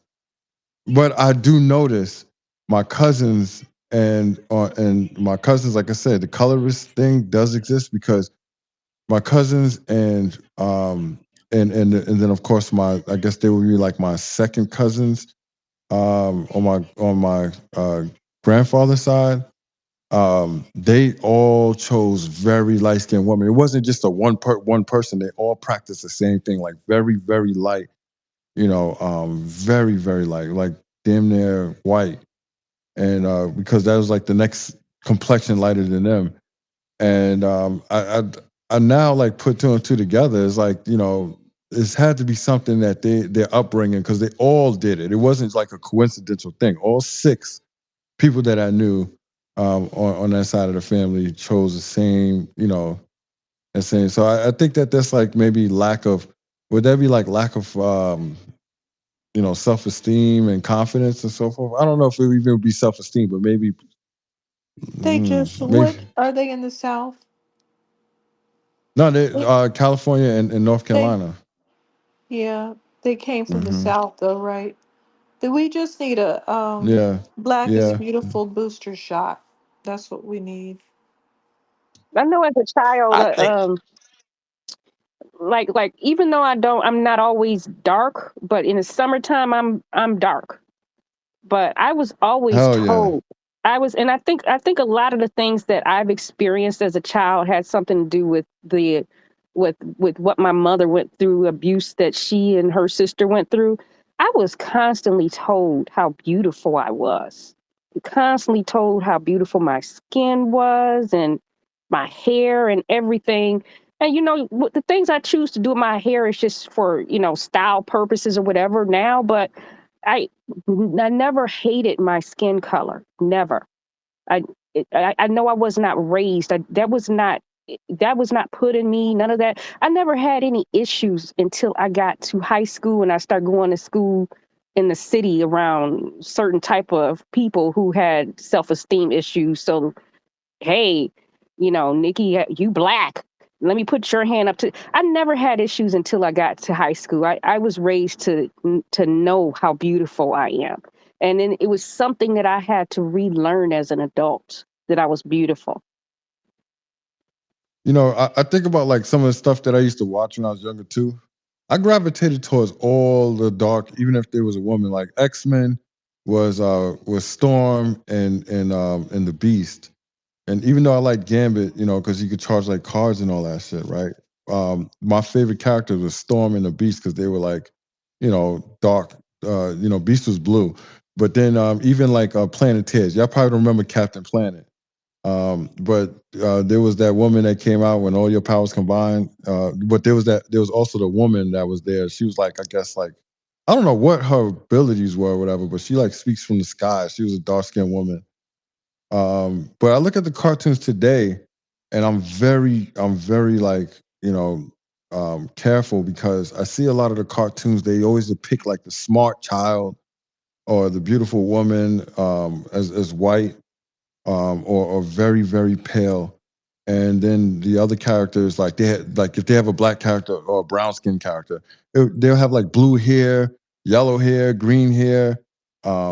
Something off about their character. Like it's like they were never like perfectly, depicted as like what we actually look like, what the other characters were. So it's like, they definitely attached like some type of I would call it like a inflicted character profile, or whether it was like psychologically, there was something wrong with them, or Phenotypically, they had something different when they had the brown characters and stuff. So yeah, man, like Bubble Guppies and stuff. And that was the cartoon my kids, that was like the cartoon that came out when my kids were out growing up and watching TV and stuff. They used to watch Bubble Guppies, man. And yeah, the characters were definitely, not to my liking and stuff. But yeah, I think that what we was like so what would that be covert about it is that like we don't notice that that plays a role in the psychological development, like massive amounts of us. So it's like the same problem with education is like you don't really see the issue until it's like exposed and it's like evident. But in the children, it's like it's really hard to catch how it's really playing a role in how they're thinking and foreseeing. It's shaping their everything. Yeah, Yes. yeah, man, and that shit is like very alarming for me, and that goes back to the title. That's why I think the Black American children are being attacked because no matter what it is they look at, even in movies and shows, like they depict the nerds with glasses, white. The only movie I ever seen that had a nerd that was black was Bad Boys. Bad Boys. I remember that. Yep. But every Thank God. yeah. My story was a little different than yours. I was always attracted to skinny, chocolate skinny girls. Like that just was my shit. And I was from a family of really high yellow folk. And the women in my family would all try to these white genes so strong. And women in my family, I was telling Wani earlier, would try to marry jet black people to erase it, and it never worked. Like my dad's jet black. Um, However, the dudes in my family, you know, kind of like men's issue, like it was just kind of expected of me to be with a light skinned girl. I never was attracted to light skinned girls, and I had to kind of hide that. I had some issues when I brought my wife home. Yeah, buddy. I had folks telling me, "You sure? You sure? Are you sure?" This shit's sick. We'll get to the mental illness in one more page. Um, That breaks my heart yeah, it's awful. Yeah, but I didn't give a because fuck. I that's who ended up you were marrying. in love with, you know. Yeah, yeah. And well, I'm not gonna tell all my wife's business, but she picked up on it at one point. Uh, you know, but who could be a genius based on a genetic endowment can be turned into a criminal who must spend his productive years locked behind bars of a prison cell. Inferiorization deliberately turns a black child who can become brilliant, universal statesman, a strong supporting father, and a loving, caring protector for his wife into a drug addict. Yep. It turns a black female who could become a physician, scientist, and an excellent mother into a prostitute. That reminds me, I had a student today. She was coming out of the student union crying, and she's on the the cheer team, and she's type A. That she's real social and high self esteem. I said, hold on one second, what's wrong with you? And she said, I'm a fuck up. I said, excuse me? She said, I'm a fuck up. She started crying. I said, stop, what? I said, why do you think you're a fuck up? And she was like, it's this professor that would keeps, she's gonna fail this lady class. And she said, she's on scholarship, she's gonna lose her scholarship. You know what I'm saying? She don't want to go back home. And I basically I just started asking questions. I was like, who is it? I didn't know who she was talking about when she told me her name. But I was like, describe her. And she was like, fat and white. And I didn't say shit. I just looked at her. I said, say that one more time. She said, fat and white. And I gave her a look. And she got where I was coming from. I was like, you're not a fuck up. You're in a system that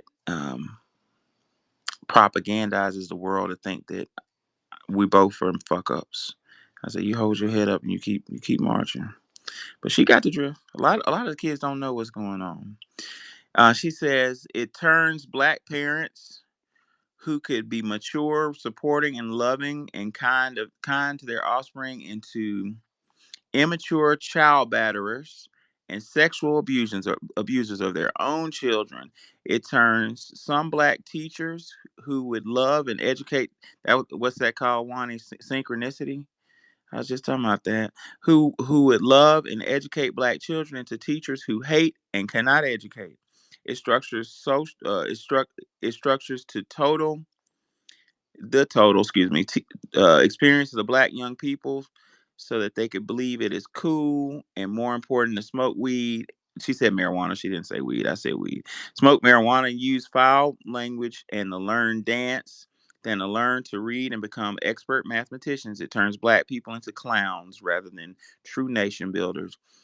Um, shapes many. When she said that, it flew to my head. That boy that got killed, his name was Julio. Fulio, a fool is a clown. It shapes many blacks who could give maximum service to black people into persons whose major concern is the accumulation of money, material possessions. It makes men care more about wearing superfly clothes and learning to be excellent fathers and guide their offspring, especially their sons. It makes black people see themselves as sex machines rather than builders of higher humanity. This social process of destructive distortion is achieved through the imposition from birth to death of a stressful, negative, and non supportive social environment experience upon the people who are to be inferiorized. The negative and stressful social experience, which is structured to affect every aspect of life activity, leads to the development of a negative self concept, a loss of self respect, and a development of self and group destructural behavior patterns. Let's stop. Like walking through the hallway saying I'm a fuck up, right? Some of these negative behavioral patterns rampant among black people today include showing off. I can't say shit about that. Material possessions, gossiping to one another, name calling, cursing, squabbling, snitching, and being discourteous and disrespectful to one another. When these behaviors are directed towards people who are a reflection of the self, i.e., black people towards other black people, they indicate self dislike and self dissatisfaction. The high rates of black male homicide and suicide are extreme, but all too common examples of this phenomenon. Black people using drugs and selling them to one another is another example of the same homicide and suicide pattern. Quote, all of these patterns of self and group negating behavior, in addition to many others, become the invisible chains and shackles around the necks and ankles of the black oppressed, holding all of us in continually destructive enslavement. With full justification, we can call all of these behaviors mental illness since they imply self and group destruction. These behaviors prevent group unity and effective group effort. When parents, teachers, and other adults practice these behaviors towards one another, they teach children how to practice them also. Black children learn that black people do not respect each other, which also means black people do not and should not respect themselves. Children in turn will teach those to the following generations how to disrespect themselves and each other, thus how to remain oppressed. It's a system. It's a well-oiled system we're dealing with. Any comments before I move on? I'm taking Mhm. I'm taking I'm taking it in, Me too. um, because It's it's a lot. sad what we go through. It's just very Yeah. sad. It's been helpful for me to know that it's intentional and it's not me. Like my student today, she struck a nerve with me calling herself a fuck up because I've thought that my whole life, which is kind of why I don't know why I'm confessing to y'all. It's kind of why I've been kind of like an overachiever to try to prove, you know, but Well, no, I but yeah, think I like most people feel like that. They feel like they're a fraud, or they feel like they're not good enough. It's in the culture to make people feel ugly, fat. It doesn't matter. Whatever you are, you don't think you're good enough, or you're not rich enough, you're not cute enough. That's just normal. That's something that's in our society. And I don't know what's going on in So, other societies because I don't live in those societies. I don't know the people's self-esteem. I was just going to pose that question, Wani. Do you feel that, self hate is very prevalent in our community? Yes. And I would say yes. You see that in a reflection in a lot of different ways. I mean, It's how in we interact with one America. another. America. All the white women Hmm. think they're ugly, fat, uglier than the next person, poorer than the next person, keeping up with the Joneses. It's an American thing. And as Americans, like I always say, we are subject to things that happen in America.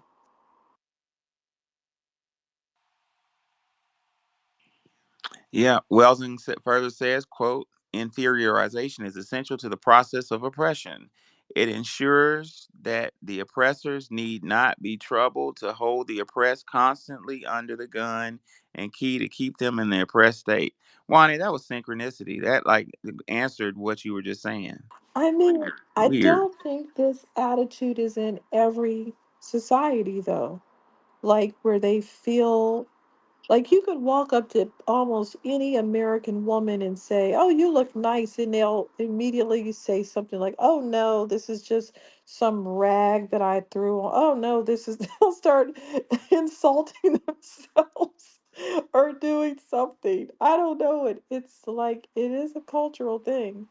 And I don't think that this is in every culture where they just have all of these insecurities, and that feeling of not having enough or not being content or feeling that they're a fraud on their job and they're not smart enough. It's a lot.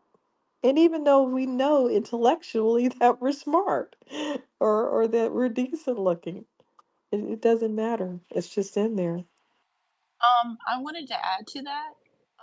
That was a good point you made because I see a lot in the community because I work in Washington D.C. There's a lot of people that have like they overthink things, like they have a self-doubt, and I think especially in the Black community, we get told by other cultures from around the world that if we better ourselves from what we had to go through, it's an issue. For example, like if we have, that's like learning a language, for example, um, speaking like Chinese, Japanese, that other people envy that.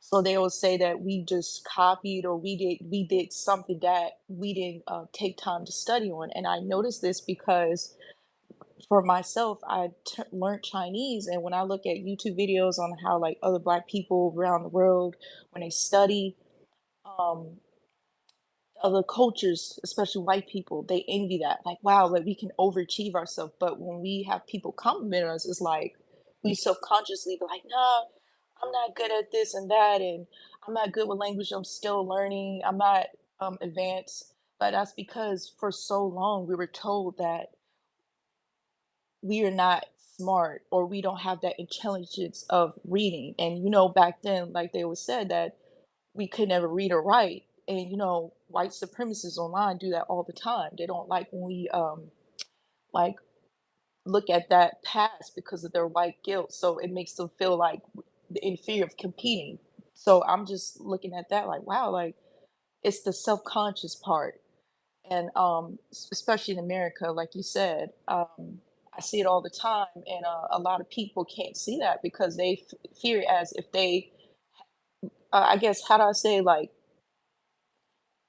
I'm trying to think of it, like if they have a way of like seeing themselves, um, they afraid they're gonna have an ego. Basically, is what I'm trying to say. And a lot of people don't have an ego, just don't want to be self-centered, basically.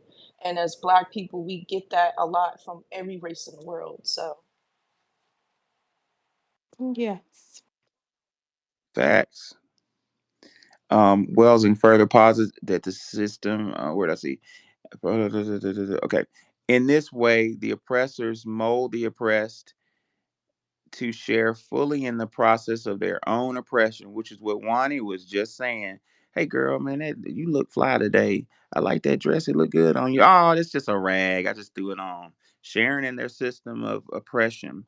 In the final analysis, the process of inferiorization is designed specifically to prevent the maximal development of genetic potential of the non white oppressed. Black people must learn that no system of oppression ever maximally develops those whom the system is specifically structured to dominate. Dick Gregory said education in America was not designed to educate you out of your oppression. Um, Wellsman further posits, quote, such a system only permits the oppressed to survive so they can continue to be oppressed. No system of oppression is structured consciously to destroy itself. The maximal development of all black people would prove false the ideology of superiority. Thus, if black children and black people as a whole are ever to be developed fully, black people themselves will have to enact that development. We need to have our own schools, people. I'm on board. I'm already written one curriculum. Let's do this. Dude, Sufficient data. Bad, bad, bad, bad, bad, bad. I'm tempted to separate boys from girls too. To have That would be nice in maybe uniforms, so they won't be distracted. right. Sufficient data and evidence are in after 127 years of so-called emancipation. The white collective has demonstrated that it does not intend to develop black children maximally. Still, whites are talking about black children and black people as being genetically inferior to themselves, and they are developing extensive social policies based solely on upon such a policy of reasoning and logic. Instead of developing behavioral patterns for further useless protests, black people should be cultivating patterns of self help for self development. Let's talk about that. What do y'all think she means by that? Um, I'm not sure. I was still thinking about separating the boys from the girls in school. Is there a way when you do that to have them to meet up at certain points, Yes, I would say, like during lunch um, or something? yeah, there you go. Lunch and physical education, because they still Mm-hmm. don't want to be around each other. But I don't see a reason for boys and girls to be around each other in math, Mm-hmm. uh, in ELA. They don't need to be around each other. Because You know who said that? Okay. Uh, the Honorable Elijah Muhammad. the reason I agree with that, but then I have met girls that went to all girls schools and they were extremely boy crazy to a dangerous point. So I think it's good for them to be separated because then they get distracted. But then if they don't see any boys at all, then they start to fixate on the fact that they don't see any and then obsess over them. So, just small doses.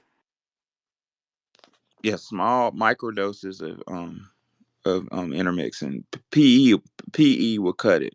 You know what I'm saying? Because Mm-hmm. you get to interact, you get to peep and all that stuff. And like my grandma used to say, "Coat."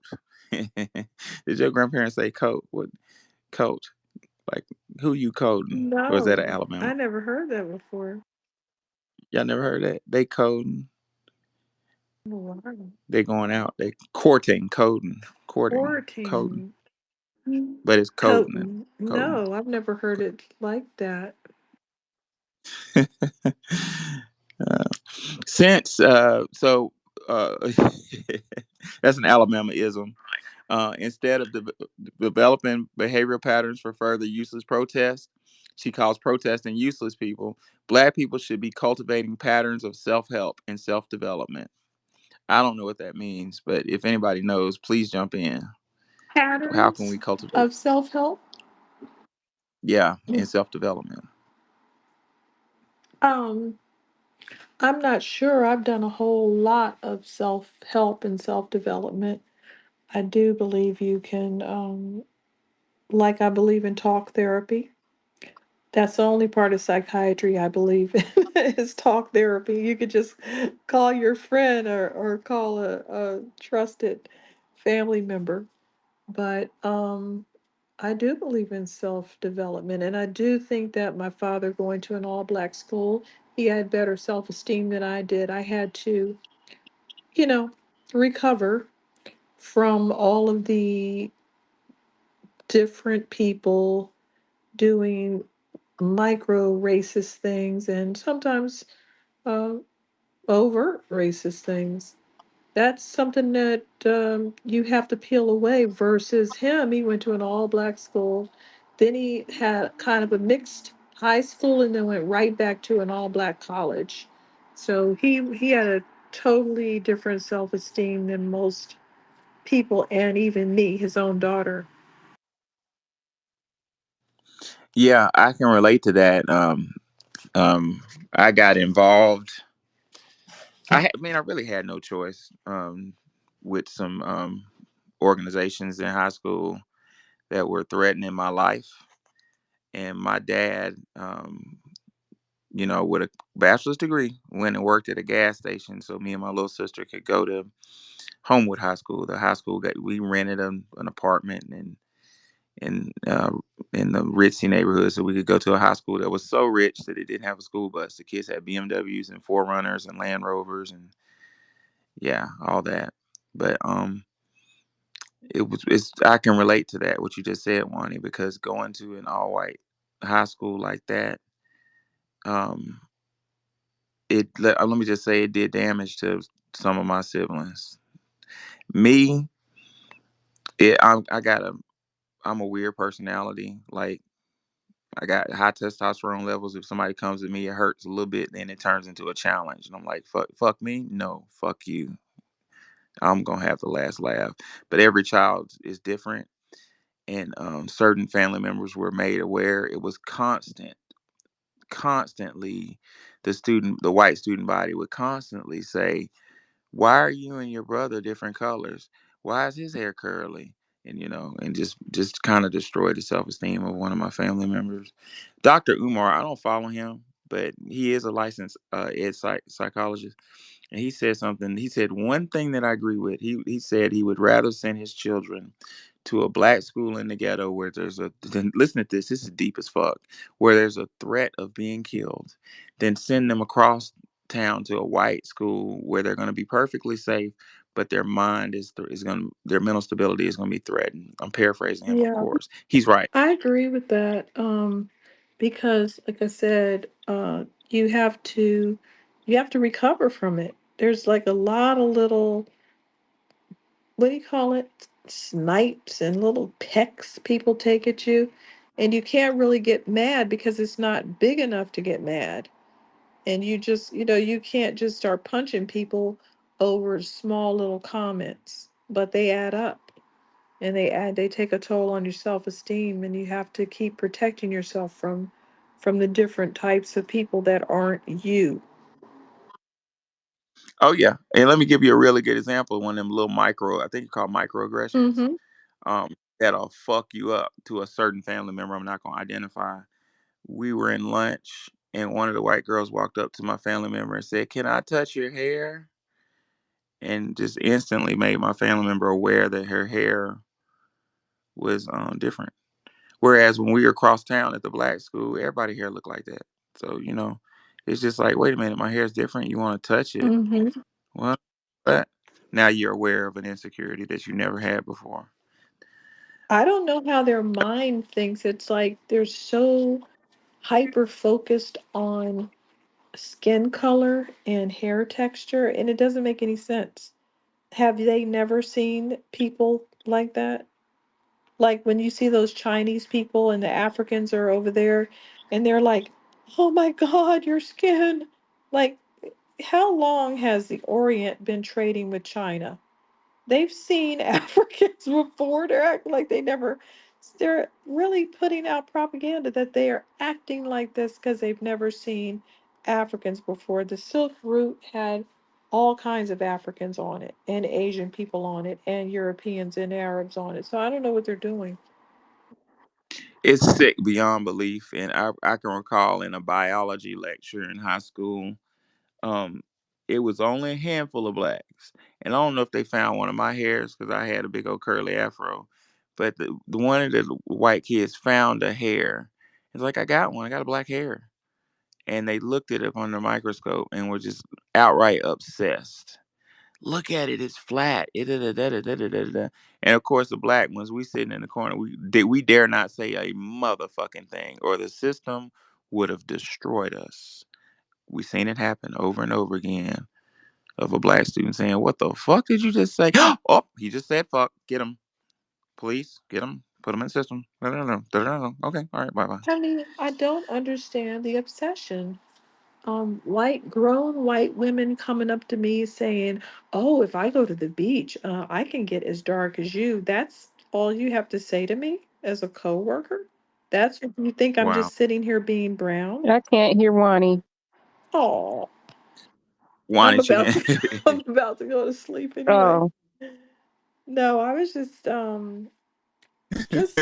the conversation was You go to so sleep anyway. dumb. Yeah, the conversation was so dumb between some of these awkward coworkers. And, it was just like, what are you talking about? Talk normal. Why are we talking about skin and hair? Can't you talk about normal things? They don't have any sense up in their head. Two more pages. It's about to get good, and we'll do our foundational Black American Children Under Attack Part Two. We'll just put a two by it. Okay. Um, because this is good. How so black people begin to understand in the system the true function of family. Hold on, I'm losing context. Self help. Since the black family setting is the first social institution under the racist system, in which black child begins to experience inferiorization is key important that all black people begin to understand the function of true family life. That's number one. Number two, how some of the most important aspects of inferiorization can occur. And three, that black family is the one social institution over which we as black people can begin to exercise some control. This book was written in 1974. Does the black family exist anymore, y'all? Or has it been destroyed?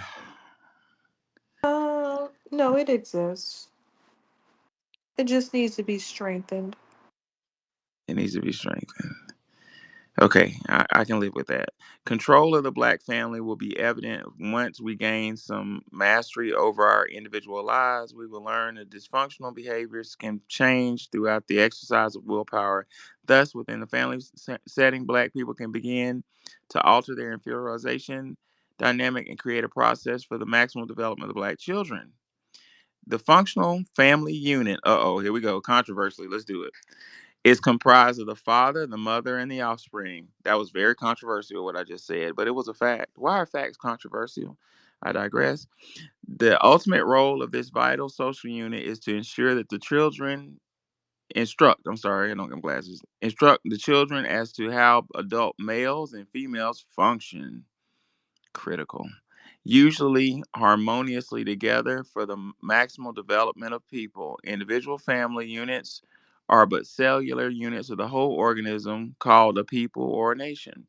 All these units must function efficiently and effectively if the whole organism is to live a healthy experience. A family unit cannot instruct the young how to harmoniously patterns of relating between adult males and females, then ultimately the people will perish, and because the adult male and female alienation eventually leads to the end of, listen to this, y'all, will ultimately lead to the end of the procreative process. Wow. Without the young, people will have no future. That's interesting. That's another vector of attack that I didn't foresee. Dr. Wilson just said that they've been attacking black and male. This may be common sense to y'all, but I didn't see this. They've been attacking this attack they have on a black man and woman um, is ultimately about eliminating offspring. Yeah. I've been living that one since I've been married. The process of instructing the young in harmonious, mutually respectful parent patterns of relating, as well, and appropriate constructive patterns of function is called socialization. The moment their behaviors, maximal development function. Da, da, da, hold on, I'm gonna skip around because it's about time to go. This relationship with the child is to teach the adult male role functioning through the daily example with love, kindness expressed towards children, love and kindness being essential to efficient learning. That's why black children do better if they have at least one black teacher, particularly a black male that gives a fuck. My students are so successful. Like I look through Facebook. Like I got attorneys, I got a bunch of educators, a couple professors. I mean, these kids are like 20 something. Just some of them just now. My oldest children are 30 now, I which is don't even creepy. remember having any black teachers. I know I did, but I don't remember it. Adult male responsible. I do. I remember I know the period of time that kind I of had saved them as me. when I was younger, but not as in high school, unfortunately. I had them in middle school, and they showed us love, and they just let us know that we were unloved, and we were smart, and we could do anything, and we never shook it. And when I went to Africa with the professors in 2023, I bumped into them again. Two of the professors went to middle school with me, and we talked about that the whole Africa trip. We just sat back and reminisced about everybody from this middle school. It was a community middle school, and it was real interesting because we were all poor, but it was one of those middle schools where a couple of the real rich Birmingham families, like the Angela Davis types, um, intentionally sent their children to this middle school to so their daughters wouldn't know who they were, that type of thing. So we had access to their finances, and Are you? I don't know. It was I was great. going to say, are you going to go back to West Africa again? I still have a visa, so I was thinking about going while it's still there. Hopefully, nobody's heard my conversations on X. I'm gonna go in like some sunglasses and a hoodie. Yes, I advise that. Get that nigga. I think West Africa's beautiful, but the truth is the truth. Okay, last couple of things, and then we'll pick this back up tomorrow, class. She says, Dr. Wilson says, today there's much yelling and screaming about such role functioning. Okay, there's much yelling and screaming about such role functioning priorities, mostly by white women. However, we as blacks cannot allow whites to continue to set our priorities. Can I say that one more time? We as black people cannot allow whites to continue to set our priority. Thank you. No more white gays. No more having them to dictate what we're going to do. No more feeling like, oh, well, the white guy sees us all the same, so we have to absorb it. No, no, no, no, no. We must chart our own course. Amen. Ashe. If we ignore these necessities as blacks, we will do so at our peril. And it serves well to remember that the intellectual performance of white children is directly proportional to time their mothers have spent with them in socialization during the first 5 years of life. While white fathers play a role of primary family breadwinners and family group protectors, white power has been predicated upon white male aggression and breadwinning activity, while white females take care of the fundamental home and family life responsibilities. Nature has endowed men with a greater muscle mass, which makes men more efficient and effective aggressors and protectors of the people, just as females are more effective and efficient in giving birth and nursing the young. The framework of the hostile and aggressive external environment, such as oppression, the most important family unit member is the one whom nature has given the greatest muscle mass to ward off the eternal physical attack, should that ever be necessary. The racist social system has understood the most potent method of oppressing and inferiorizing the people is to attack the family unit structure. Didn't I just say that was priority number one? I, I'm gonna claim Dr. Wells, and that's my auntie. Like we on the same wavelength. Maybe I'm on her wavelength. That's priority number one. Is the family unit structure, thereby decreasing its ability to function as a fundamental unit for developing and socializing young. If there is a deficient socialization, the behavior of the young will be chaotic and disorganized with dependent, weak, and immature personality structure. Does that sound familiar, ladies and gentlemen? Do these Yes. kids have dependent, weak, and immature personality structure? Mm-hmm. This can be accompanied best through the attacking. Here goes. This can be accomplished best through attacking and weakening the family unit's primary support and ultimate defense. You know what that is? The adult male. Females can be controlled by male oppressors. Once the males of the oppressed group are weakened and or destroyed. I put stars by this. This is true no matter how many oh shit. Let me read that one more time, people. This needs to be. So Dr. Wilson said, if there is a deficient socialization of let me put a fucking tab on this. This book, I highlight the fuck out this book. It just keeps going and going and going and going and going. Um, if there's a deficient socialization, the behavior of the young will be chaotic, disorganized, independent, weak, and immature personality structure. This can be accomplished through attacking and weakening the family unit's primary support and ultimate defense, the adult male. Black women, we're target number one, but we're built to die for you, so that's okay. Females can be controlled by male oppressors. Once the males of the oppressed group are weakened and or destroyed, this is true no matter how many college degrees the females may have. Hmm.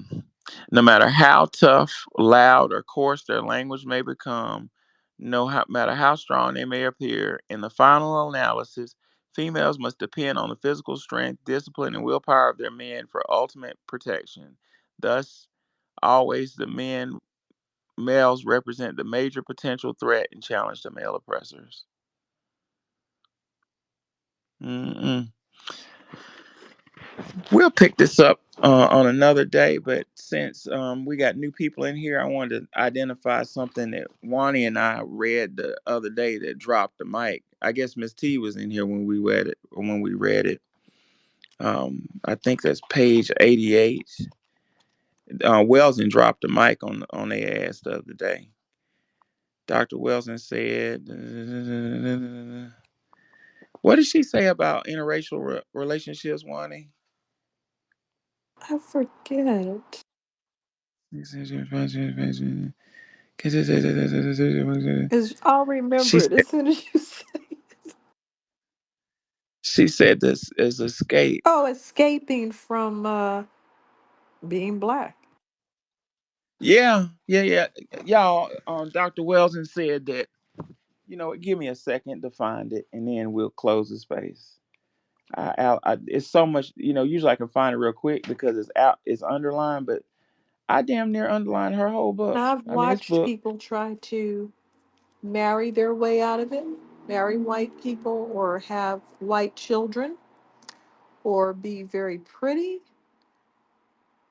their way out of being black American, or have a lot of money, or be celebrities. And I've never seen anybody able to transcend being black American. We must fight for our um, dignity and existence here. yeah, it's a fight. Creating God our is, own lane instead of depending on white people to like us, or just depending on people to not act that way because they're going to act that way, and nothing's gonna. I just don't believe anything would change. yeah. It's been going on half a millennia, and they just don't seem to be able to overcome it. Okay, 157. I need to put that in my mind. 157. I got it. I found it, ladies and gentlemen.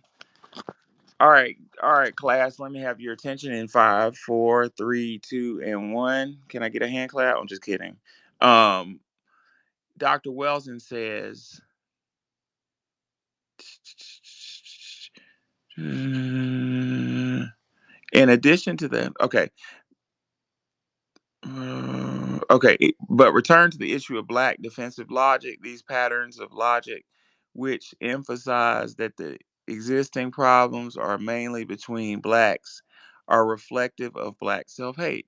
The self hatred is escalated and reinforced by increasing Black suicide, Black on Black homicide, child abuse, and spouse abuse. In addition to the aforementioned non productive behaviors, there are also increasing patterns of behavior that can be described as inducing semi-trance states such as rhythmic hand clapping, singing, dances, excessive rock music playing, listening to radio music, and shouting in religious settings. These patterns of behavior are manifested continuously by Black people to pitch themselves into a possible altered cortical brain state. Likewise, such brain states seem to have an effect on dampening the sense of overwhelming external pain or danger over which Blacks conceive we have no control. These practices, of course, avoid the problem, confrontation, and thereby prevent problem solution. Similarly, the increase of in interracial marriage can be reviewed as a means of escape and a means for Blacks to avoid the awareness of their continual status as permanent outsiders, outside the white chalk circle of white supremacy's numerical and genetic global necessity. It should be noted that in the white supremacy societal unit of Nazi Germany, the highest instance of interracial marriages between Semites and Germans occurred just prior to the ultimate destruction of the Semites in the Holocaust. Ladies and gentlemen, in conclusion, what my hero, Dr. Frances Quest Welsing, said, like a good historian, she did an analysis of instances that happened at the crash or the fall of an empire. And what she identified is during Nazi Germany, the rise in interracial marriages happened right before the shit fell apart. Similarly, the rise in debauchery, I'm not calling interracial marriage debauchery, but the rise in debauchery of Rome was indicative. You see, when empires start to crash, certain societal norms get broken and get strange. And it's indicative, like knots on the back of your neck when you got the flu or HIV or whatever. It's a symptom. It's like, well, wait a minute, what's that happening? So, are we at the end of the empire of the United States? Professor Chris Hedges says it by America the Farewell Tour. He said a couple of years ago was a farewell tour of America under the Trump administration. But as far as anything else, I think this subject is too important to just drop. We'll continue it another day. I'll do the word salad and figure out the semantics and to add a little something else. But any questions about the attack on our babies? No, I look forward to the next gathering. Yes. Any comments? We just have to do this again soon. Bye, Professor. No doubt. Yes. See y'all I love soon. y'all. Thank you. Peace out. Love y'all too. Bye bye. Bye.